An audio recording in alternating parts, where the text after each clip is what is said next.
Gentiles, heathen, and enemies as the same people. You're going to find all types of doctrines where they say, but the Gentiles, they're not our enemies. Or the Gentiles ain't heathens, so our enemies are not heathen. Then you come around and say, well, we're all Gentiles. But when you say stuff like that, and again, I always say context is everything. Be careful, because now you're saying we're all heathen. So who did the Most High deliver us from? And what customs, why would he tell us not to practice the customs of the heathen, but they're not our enemies? So these are the things we need to be able to explain and expound to our family members too, that when we're talking about heathen customs, that's synonymous with the ways of our enemies. Now that's different. That's different now when you say, oh man, I'm celebrating Christmas and that's the way of my enemy? Well, how did we get it? How did that come to us? What we practice and how did this arrive to us? So that's what I want us to kind of look in, kind of go, around, kind of come through the back door as to why we should keep. We know that it's pagan in origin.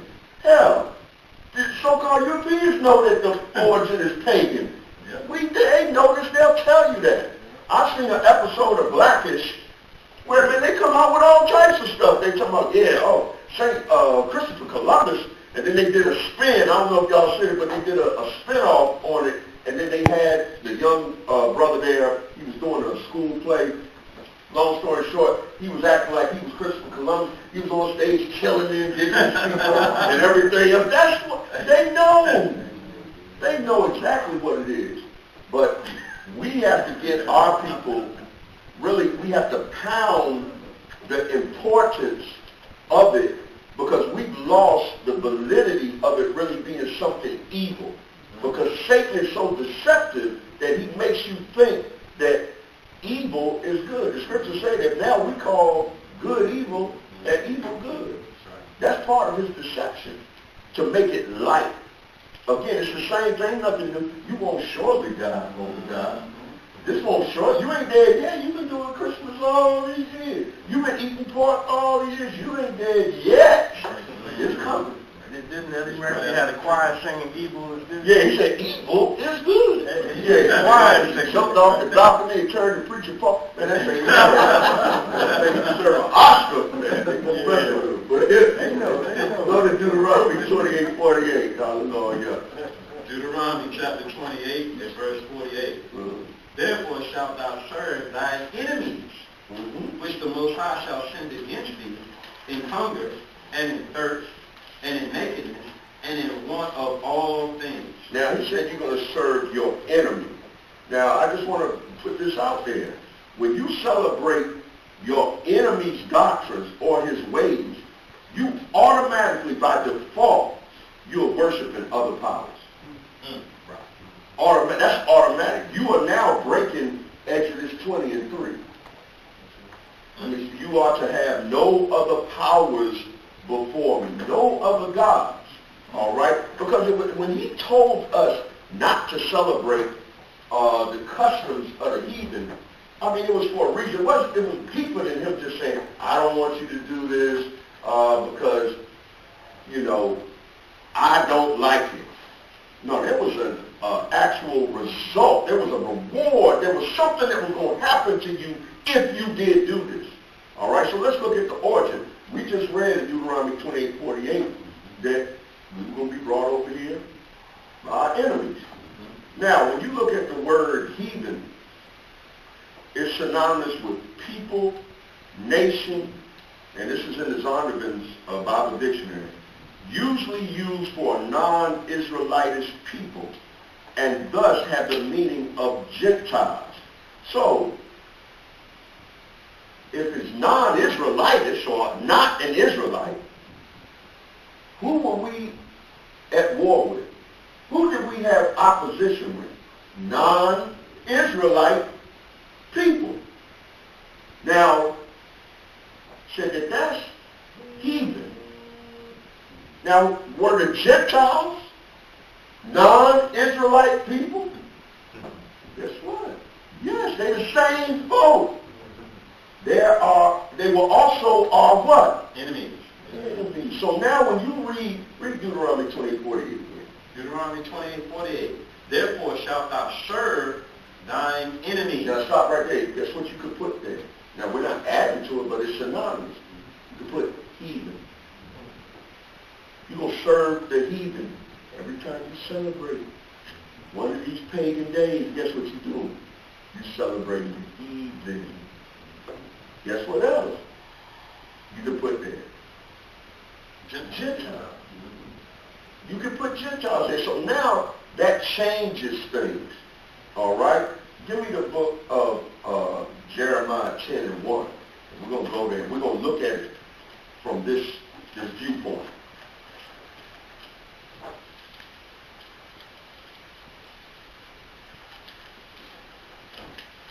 Hallelujah. The Most High gave Israel so many instructions, man, that, that there will be penalties for doing this. We're actually in the condition as a result of disobedience. So this is part of your captivity. And part of the evidence of it is that you would be serving your enemy's powers. All right? Go ahead, bring it out. The book of Jeremiah, chapter 10, verse 1. Hear ye the word which the Most High speaketh unto you, O house of Israel. Come on. Thus saith Yahweh, learn not the way of the heathen. Learn not the way. Okay? People, we read this, we do this every year around this time. People still, they like, that doesn't mean that. Learn not. I'm not a heathen. There ain't nobody heathen. We all the same now. Everybody can be. If everybody can be the same, why would the Most High tell you not to learn this particular? This right here is division. He's saying, don't learn these other nations' ways. Don't learn their customs. Don't learn the ways of your enemies. Read on. And be not dismayed at the signs of heaven. Okay, don't be dismayed, which we know when you're dealing with the heavens, you're dealing with the luminaries, you're dealing with astrology.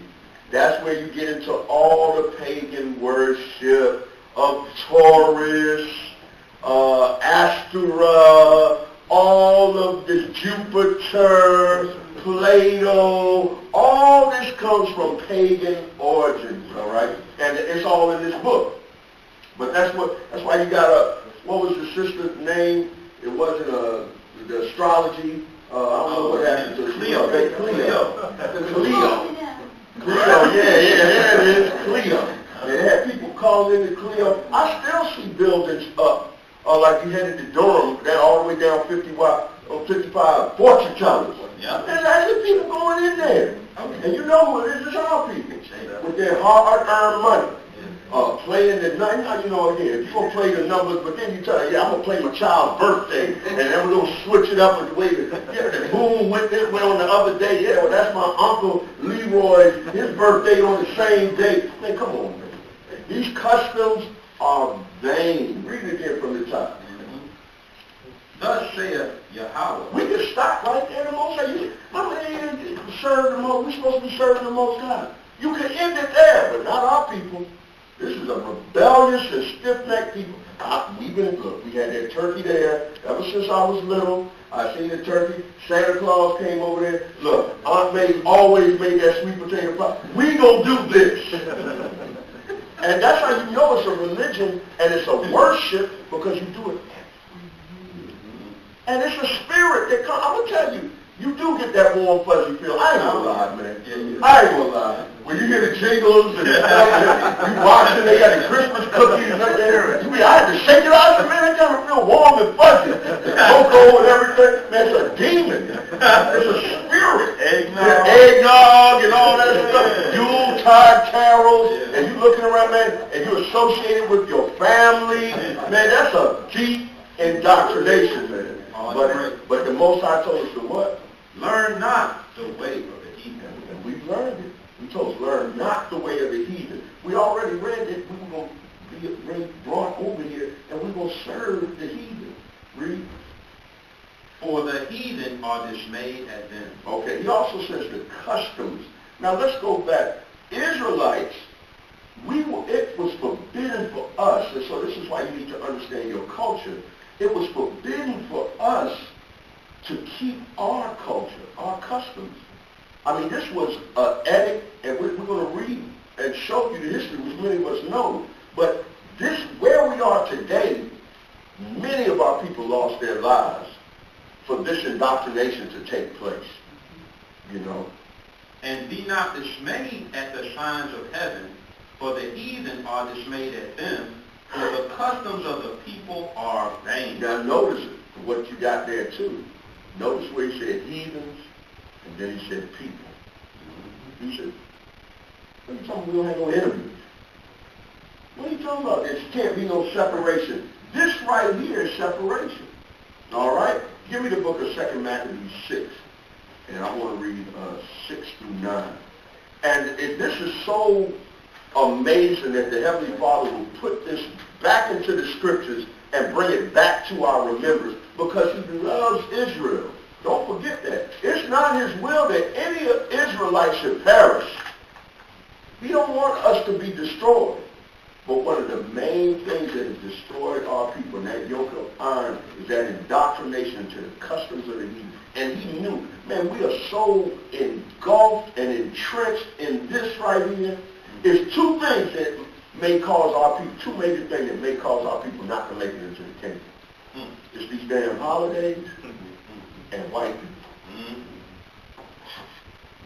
But when it comes to them two right there, bro, that might as well be Mount Kilimanjaro, bro. We look at that like, damn, bro, I got to go up there. I'm going to just stay, right? Yeah, I get, okay, we're supposed to, I'm an Israelite. I understand that. I can go back to my culture. You know, I can get back to where my friends is. I can do that. Hey, I understand. Brother, we had this happen. We go out there teaching. Brother said, we believe in I believe everything you said, except when it comes to the so-called white. They make a strong argument by giving you time off, and people from all over the country, they be like, this is the only time I can see. That's right. The people that they love. I'm glad you brought that up, because guess what? Yeah, the only time that you could see the people that you love was also in slavery. Yeah. When they gave you these holidays, but guess what? Were you treated right? No. Was there ever any real compassion or equality? Because guess what? Next day after Christmas, you're back in the field. You back getting your back whipped. While you had a little ease on a dirt floor and somebody brought a pine cone in there for you to decorate. All right? That's what we need to understand. And now we do it because all of their practices was our destruction. All of their celebrations, they were celebrating our defeat. And that's why you got to develop a hatred for it. Read. All right, we're at 2 Maccabees 6 and 1. Mm-hmm. Not long after this, the king sent an old man of Athens to compel the Jews to depart from the laws of their fathers. So this was done. This goes that deception, that roaring lion. This is when our people at that time, this is when they started that crafty counsel coming up against us. This actually happened. Read on. And the laws, and not to live after the laws of the Most High. So we were told that, guess what? You can't keep the laws of the Most High. You cannot keep what the Most High instructed you to do. Now you're going to learn our ways. Who are these people? Were they our friends? Are we all the same? You didn't learn Christmas from your friends. You can say grandma taught you, but who taught grandma? So this is what we have to understand. Now when you tell your people that this was our enemies' beliefs that they forced on us, doesn't it have a little bit more sting as opposed to we just shouldn't do it? Yep.